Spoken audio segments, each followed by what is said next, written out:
Islam has surpassed Roman Catholicism as the world's largest religion, the Vatican newspaper said Sunday.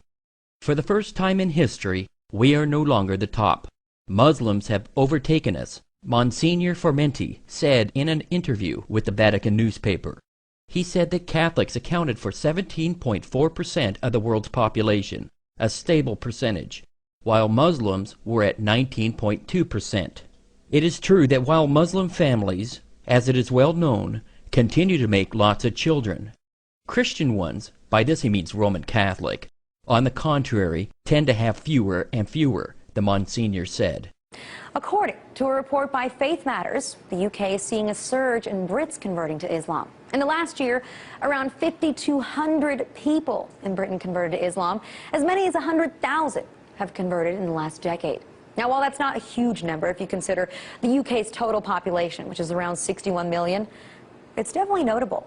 Of those converting, about 62% were women, and the average age is over 27 years old. And the vast majority of women who converted also changed their appearance, with a significant majority adopting the hijab, or a headscarf. Now, we've done stories here on the show how some European countries have voted to ban the hijab in public, to ban minarets. But that's not the case in the UK. Now, the obvious question really is, what is behind this high rate of conversion? Some followers told Britain's The Telegraph that they felt lost in their own lives, that they were lacking in purpose before conversion. And most Brits have reported that since their conversion, they've been living with ease in the UK, that they've only faced minimal problems from their families about their new choice of religion. So what's going on? What is compelling so many young white women to convert to Islam in droves? We're going to delve further into this topic on another program. Michael Hart, the American author of the wide-selling book, The 100, a ranking of the most influential persons in history, chose Prophet Muhammad to be at the top of the list. He said, "My choice of Muhammad to lead the list of the world's most influential persons may surprise some readers and may be questioned by others. But he was the only man in history who was supremely successful on both the religious and secular levels. It is this unparalleled combination of secular and religious influence which I feel entitles Muhammad to be considered the most influential single figure in human history."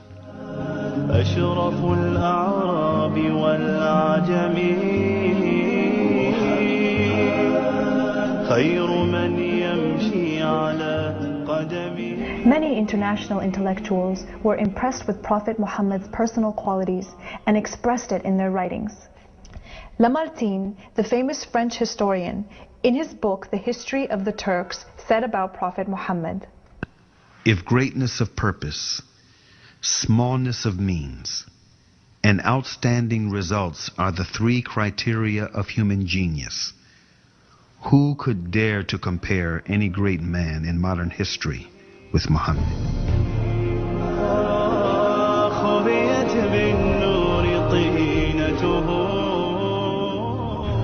Mahatma Gandhi, the spiritual leader of the Indian independence movement and the pioneer of resistance through mass civil disobedience, said about Prophet Muhammad, peace be upon him, "I became more than convinced that it was not the sword that won a place for Islam in those days in the scheme of life. It was the rigid simplicity, the utter self-effacement of the Prophet, the scrupulous regard for pledges, his intense devotion to his friends and followers, his intrepidity, his fearlessness, his absolute trust in God and in his own mission." Wolfgang Goethe, one of the key figures of German literature and one of the most famous European poets, who was also a painter, humanist, scientist, and philosopher, said about Prophet Muhammad, "He is a prophet and not a poet, and therefore his Quran is to be seen as a divine law and not as a book of a human being, made for education or entertainment." أشرف الأعراب والأعجم خير من يمشي على قدمه باسط المعروف جامعتان صاحب الإحسان والكرم تاج رسل الله قاطبتان صادق الأقوال والكلم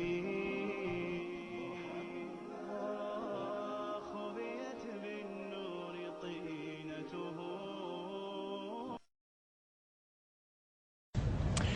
It's the world's fastest growing religion, Islam. The Chicago area alone, home to an estimated 400,000 Muslim faithful. Tonight, why some people are making the switch to a religion many Americans have trouble understanding. Mark Saxenmeyer has our special report. This is the story of 3 Chicagoans, all raised as Christians, all who decided to ultimately reject that religion. Internet is down. Nadira Rodriguez Muhammad grew up Catholic, but found herself constantly questioning the long-held beliefs of her family. I always felt that something was missing for me. Ian Bushner is a law student at the University of Chicago. I felt like that there wasn't a God. Whitney Nichols is a new Loyola grad who grew up in suburban Streamwood. I guess what I was really looking for was what felt most natural and most logical to me.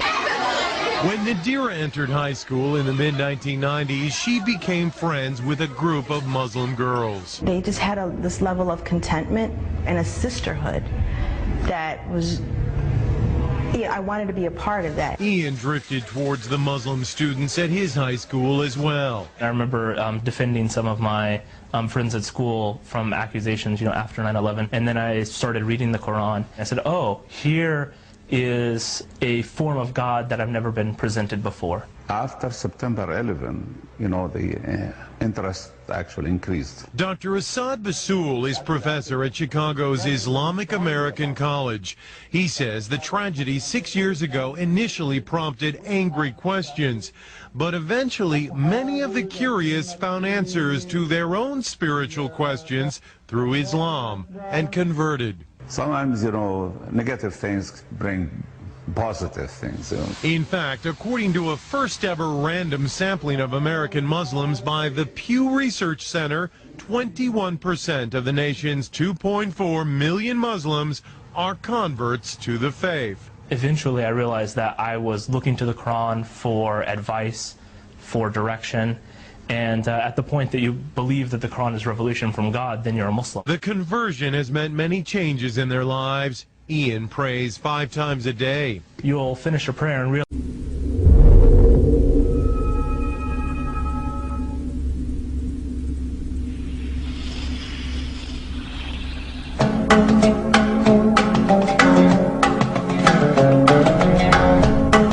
According to research, in order for a culture to maintain itself for more than 25 years, there must be a fertility rate of 2.11 children per family. With anything less, the culture will decline. Historically, no culture has ever reversed a 1.9 fertility rate. A rate of 1.3, impossible to reverse, because it would take 80 to 100 years to correct itself, and there is no economic model that can sustain a culture during that time. In other words, if 2 sets of parents each have 1 child, there are half as many children as parents. If those children have 1 child, then there are 1/4 as many grandchildren as grandparents. If only 1 million babies are born in 2006, it's hard to have 2 million adults enter the workforce in 2026. As the population shrinks, so does the culture. As of 2007, the fertility rate in France was 1.8, England 1.6, Greece 1.3, Germany 1.3, Italy 1.2, Spain 1.1. Across the entire European Union of 31 countries, the fertility is a mere 1.38. Historical research tells us these numbers are impossible to reverse.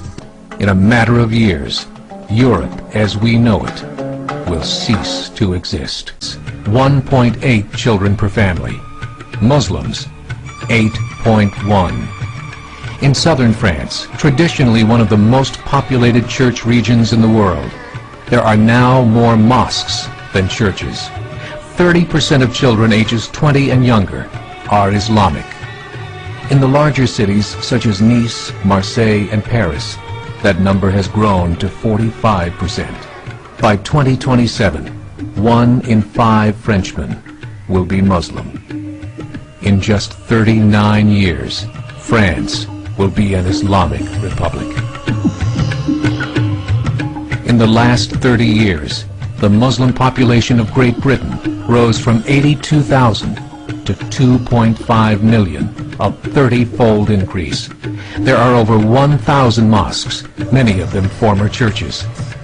In the Netherlands, 50% of all newborns are Muslim, and in only 15 years, half of the population of the Netherlands will be Muslim. In Russia, there are over 23 million Muslims. That's 1 out of 5 Russians. 40% of the entire Russian army will be Islamic in just a few short years. Currently in Belgium, 25% of the population and 50% of all newborns are Muslim. The government of Belgium has stated 1/3 of all European children will be born to Muslim families by 2025, just 17 years away. The German government, the first to talk about this publicly, recently released a statement saying, "The fall in the German population can no longer be stopped. Its downward spiral is no longer reversible. It will be a Muslim state by the year 2050.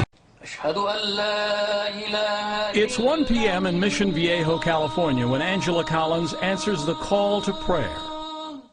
It's her second prayer of the day, and following custom, she'll pray 3 more times before the day is done. Now I have this belief, and I love my belief, so I have to respect it and follow the rules. The rules are not easy to follow. Angela is Muslim. She has been for almost 5 years. Raised Catholic, she learned about Islam after meeting Muslims while traveling overseas. She converted just 2 months after September 11th, a time when the war on terror was almost synonymous with a war on radical Islam. I saw a very dark persona of Muslims in general to Americans, and I realized it was so far removed from my actual experience abroad that people had to know, this is not who they are. This is not how they are. There are an estimated 1.3 billion Muslims worldwide, and most are not Arabs. Here in the United States, while the Muslim contingent numbers an estimated 7 to 8 million, it's growing rapidly. 20,000 new converts each year, 4 times as many women as men.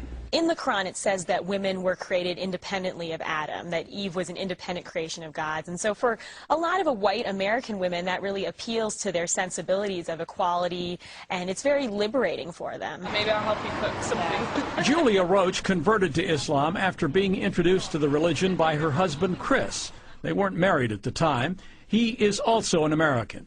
When I found out he was Muslim, I told him, I believe, right away, I will never become a Muslim. I will never cover my head. I will never be this person. So don't ever ask me to be that person. And he never did. But she did have lively discussions with him about religion. She was raised a Christian and said she converted after she was able to see past the stereotypes and learned about the values of Islam.